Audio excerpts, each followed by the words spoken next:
What's going on, ladies, gents, and kids of all ages? It is Eric coming back at you once again from the Nerd Cave, and today we were talking about a deck list. I'm very excited about a deck list that's been rolling around in the back of my head since Jafar came out, but I was missing some very integral legendaries for the deck, so I needed to get the cards for it, and now we can talk about it. Actually, not only did I get the deck put together, but I got to play it a little bit, finishing with a 2-1 record. The one round that I lost, my opponent got an incredibly perfect draw that just easily answered every single thing that I did the entire match, so I do think that one was a little bit of an outlier. I think this deck is really good and really potentially competitive. Also, losing that game gave me an opportunity to dial it in a little bit more before talking about it in a video, so I'm really excited to break down this deck list. But as always, before we talk about that, I gotta give a big shout out to the Patreons for making the giveaways on the channel possible. As you know, there is a giveaway of a Jafar, Reign of Jafar booster box coming at you at the end of this month, so if you want to win some Reign of Jafar, make sure you're commenting on the videos. There's a few more videos to comment on, so if you haven't checked those out and you want to get some additional entries to win, go back, check out those prior videos. But without any further ado, let's go ahead and talk about today's deck list, Ruby Amber Bodyguards. So the first card we're going to talk about in this deck list, a card that I love but doesn't see a lot of play, and I think this deck list might just be the place for this card to really shine, is going to be Pluto Friendly Pooch. And this is true of any Amber list with Pluto, because the combo we're going to talk about is entirely inside of Amber. So you could potentially combine this with different colors. In this instance, I'm messing around with it with Amber Ruby. But we've got Pluto Friendly Pooch, a 1-cost uninkable 0/2 stat line questing for 1. With Exert Him, pay 1 less for the next character you play. Obviously, he is very squishy once he gets exerted, but we are playing a bodyguard deck, so you'll see our ways of protecting him very soon. Next up, we are on 4 Nala Mischievous Cub, a 1-cost inkable 0/4 stat line questing for 1. Just a really annoying body for your opponent to have to try to get rid of with that 0/4 stat line, and she's just going to come down, get you some extra cheeky quests, be really sticky on the board. So Nala can be pretty good. We needed a third 1-drop, and Nala, I think, is probably one of the best ones there is. Next up, speaking of great 1-drops, we have 4 Daisy Duck Donald's Date, a 1-cost uninkable 1/4 stat line questing for 2. With whenever this character quests, your opponent is going to reveal the top card of their deck. If it is a character card, they're going to get to put it in their hand, but if it isn't, it's going to the bottom of their deck. Then this is another opportunity for a card that hasn't seen a ton of play because of its squishiness get an opportunity to really shine in Lilo Escape Artist, a 2-cost inkable 1/2 stat line questing for 2. With at the start of your turn, if this card is in your discard, you may play her and she enters play exerted. Obviously, entering play exerted as a 1/2, she's going to keep getting removed and you're spending your 2 ink on it. It makes it really hard to get as much advantage out of her as you may want to. A lot of decks are drawing a lot of cards, and so you have new cards that you can play not exerted, and so you end up not using your Lilo. So where she really ends up shining is in decks that aren't drawing a lot of cards. This deck definitely falls into that bucket as not drawing a ton of cards, and so Lilo is really going to have an opportunity to shine in this deck, since you aren't going to have alternative things to be playing going into those turns. Next up, still in the 2-cost slot, we have 4 Jim Deere Beloved Husband, a 2-cost inkable 0/4 stat line questing for 1. So he is going to be a great way to defend those Lilos and those Plutos in the early game, and we have a combo that's going to make him even better. So stick around to see what makes Jim Deere and the other bodyguards we're going to talk about extra gross. You may notice a trend with this 2-drop slot outside of the Lilos, in that the next card we're going to talk about is 4 Simba Protective Cub, a 2-cost inkable 2/3 stat line questing for 1. Also with bodyguard, so again, just going to keep protecting those little squishies. He's pretty squishy in himself. One card that's not squishy and your absolute best defender in those early game turns is going to be the Prince Vigilant Suitor, a 2-cost uninkable 0/5 stat line questing for 1. Again with bodyguard, even if they're on that turn 2 Rhino or that turn 3 Mim Fox, they are not going to be able to take a single challenge and eliminate a Prince, which only costs 2 to get down and is a great combo piece on this deck. The last card in the 2-cost slot is not a character at all. We have 2 Lanterns, a 2-cost uninkable item. You may exert it and make your next character cost 1 less to play. It's just a great way to continue to keep your foot on the gas without having to ink another card. Let's see, ink ramp a little bit. Next up, jumping over to the 3-cost slot, and our main combo piece, definitely a card we want to have in our starting hand if we can, in Lady Family Dog, a 3-cost inkable 2/2 stat line questing for 2. With when you play this character, you may play a character with cost 2 or less for free from your hand. Obviously, this is a combo that I don't understand how this hasn't been talked about yet, and honestly, it took me longer to figure it out than I care to admit. But this combo is ridiculous. You play Pluto Family Pooch on 1. So turn 1, Pluto. Turn 2, you ink a card, you exert her. All of a sudden you can play Lady on 2, and when Lady comes down, you can play a 2 cost for free. So on turn 2 of the game, you can exert your Pluto, play a Lady, and play the Prince to protect your Pluto. So you're on turn 2, can't stress enough, with 4 potential lore of questing and a guy that's going to probably protect your field. Not to mention you can continue to combo this off into the further turns.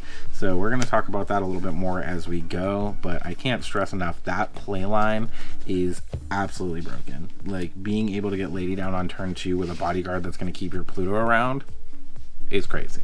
Puts so much pressure on your opponent to be able to do something. Not to mention in the later turns, just using her as a way to fuel out Lilos or other bodyguards. Our one other 3 cost card in this deck, we're not super focused on the 3 cost cards because Pluto and Lantern are potentially letting us skip a turn if we need to. So 3 cost cards isn't something that we have a ton of since we're looking to play them on 2. And then on turn 3, we're looking to just continue to flood the board. If we're keeping that Pluto alive, we're probably more over looking to play a 4-drop on 3 if we can.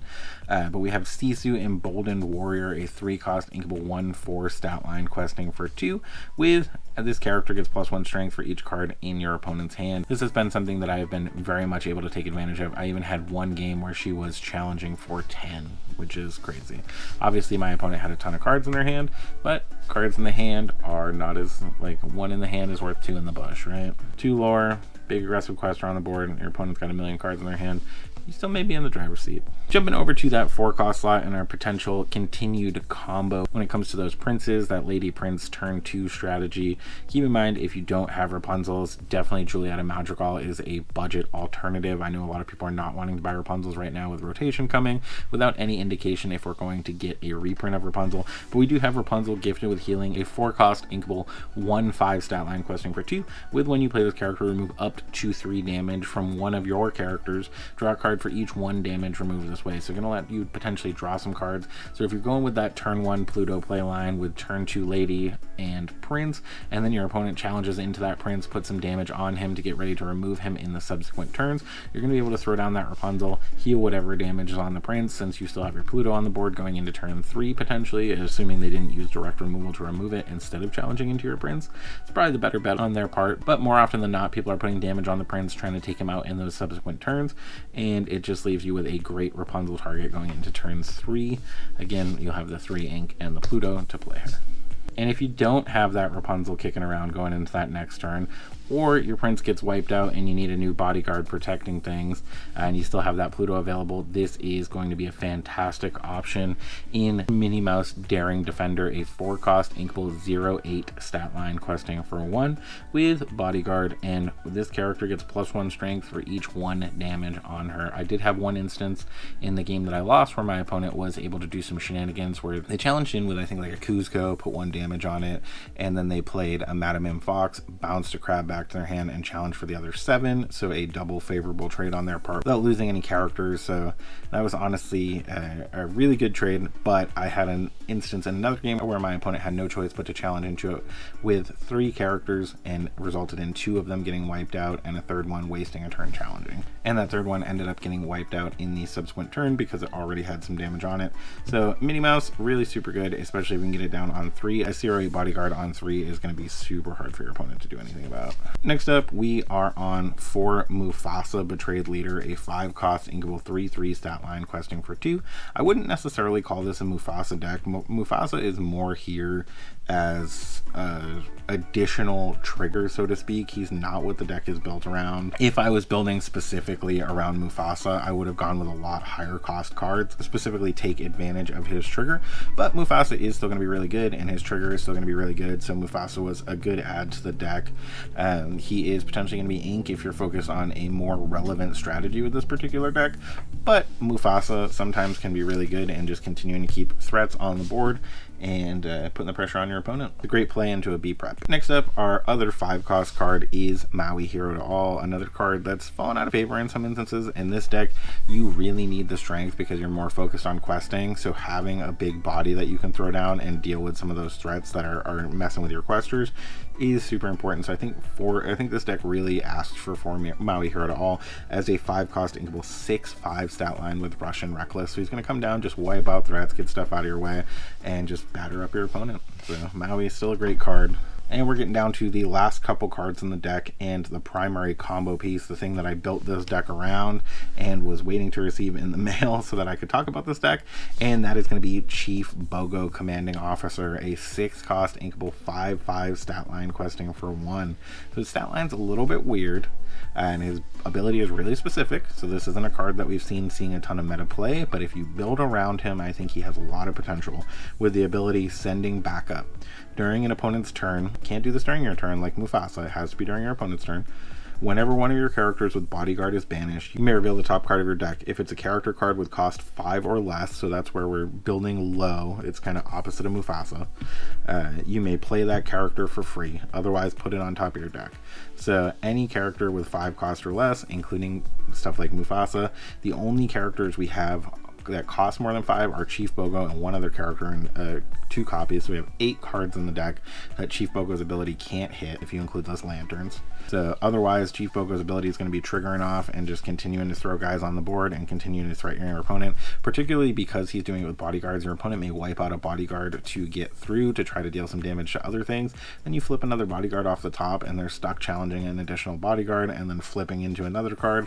So Chief Bogo can get really crazy. It's a lot of fun. Pluto and Lantern help to fuel him to the board a little bit faster. So if you can get him going with some bodyguards out there with him, Chief Bogo is a ton of fun. If you're trying to go low and quick aggro, going turn 1, you may be inking Bogo and going a little more traditional aggro, but when you're on the draw and you're having to play into those later turns of the game, Chief Bogo is going to be what lets you get control of the game. Not to mention Chief Bogo's ability triggers with Be Prepared, so if you have 3 bodyguards on the board with a Chief Bogo and your opponent Be Prepared, you get to get 3 cards off of the top of your deck as long as they cost 5 or less. And the last card, jumping over to the 6-cost slot, we have 2 Perdita Devoted Mother, a 6-cost uninkable 1/6 stat line questing for 2. With when you play this character and whenever she quests, you may play a character with cost 2 or less from your discard for free. So this is going to include those Lilos, those bodyguards, and everything that we had in that 1-drop slot, including the Plutos and the Daisy Ducks. Typically, by the time you're getting around to Perdita, you're going to be looking at bringing back the Princes and the Daisy Ducks. The Prince is going to be your best bodyguard to continue to protect your board, and Daisy Duck is going to be great to keep the pressure on your opponent. But really, any of those 2 drops will be great to bring back with Perdita, and the fact that she does it when she quests and when she comes into play is crazy, because you could throw her down. You can go ahead and bring back one of those princes. Even if your opponent throws down something like an Elsa to exert her, you now have a prince in the way, and if they can't get through that turn, then you're going to quest and potentially throw down another prince or the same prince if your opponent's already defeated it. So it can be a lot of fun. I used to play her in Amber Emerald and it was really great. I had an Amber Emerald build that was super funny with Ursula Deceiver, where I would just recur Ursula Deceiver over and over again. A lot of people were playing song heavy decks at the same time at that time, and I could just recur Ursula and just keep ripping songs from my opponent's hand, and they would get very annoyed. But Perdita, really good, great way to close out a game, great way to reload your board when you're not drawing a ton of cards. But that is my breakdown on Amber Ruby bodyguards. What do you guys think? Do you think Chief Bogo actually has potential in the meta? Do you think you could be aggressive enough in the early turns to keep your opponent on their back heel? Do you think that this deck even stands a chance into the Rhino Amber Steel aggro list? Spoiler alert, I beat one of those just recently with this deck, so I think it does. But let me know your thoughts in the comments below, or if you just want to get entered in the giveaway, throw a comment below, say something nice, say something not nice, I guess, if you want, but preferably nice. But as always, when you see those toys, video games, and big old Bogos off in the distance flipping cards off your top deck, it is not a mirage. You guys have a great day.